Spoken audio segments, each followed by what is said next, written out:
పిడుగురాళ్ల తహసీల్దార్ కార్యాలయంలో bypass road నిర్మాణంలో స్థలాలు కోల్పోయిన బాధితులతో ఆర్డీఓ మురళి గురువారం సమావేశం నిర్వహించారు. ఈ సందర్భంగా ఆర్డీఓ మాట్లాడుతూ బైపాస్ నిర్మాణంలో భాగంగా కోల్పోయే స్థలాలకు సంబంధించి బాధితులకు ప్రభుత్వం సెంటుకు 90,000 రూపాయల నుంచి ₹1,00,000 వరకు ధర నిర్ణయించడం జరిగిందని తెలిపారు. బాధితులు మాట్లాడుతూ సెంటుకు 3 లక్షల రూపాయలు ఇస్తేనే తమ స్థలాలివ్వటానికి అంగీకరిస్తామని తెలిపారు. పరిహారం ఇవ్వకుండానే చెప్పా పెట్టకుండా రాంకీ ఫౌండేషన్ వారు బైపాస్ రోడ్ నిర్మిస్తున్నారని, అప్పటి నుంచి కార్యాలయాల చుట్టూ తిరుగుతున్నా తమకు న్యాయం జరగలేదని ఆగ్రహం వ్యక్తం చేశారు. బాధితులు నిర్ణయాన్ని ఉన్నతాధికారుల దృష్టికి తీసుకెళ్తామని ఆర్డీఓ పేర్కొన్నారు.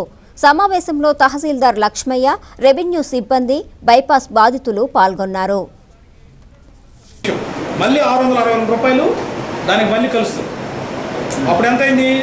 1325 అయింది. చట్ట ప్రకారం సర్వే నెంబర్ బట్టి 90,000 వచ్చేసి 90,000 ఈ 2 నెలలకి 50 ఇస్తే వాడు బయట కొట్టడానికి వీలు కదా సార్. బైపాస్ రోడ్ పక్కన 3 లక్షల రూపాయలు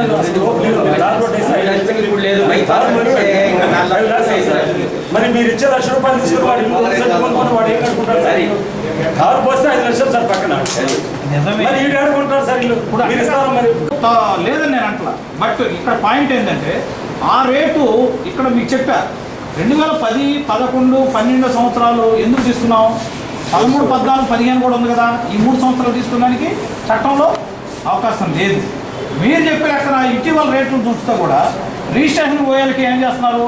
అలా పాత దాని ప్రకారమే అర్థమైంది.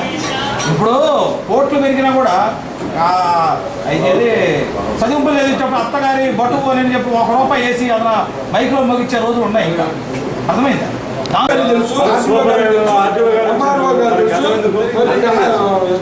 ఆర్ఎంపీ వాళ్ళకి అందరూ ఇలా చేస్తున్నారని మా గౌరీ నోటీస్ చేస్తున్నారు అనుకున్నా.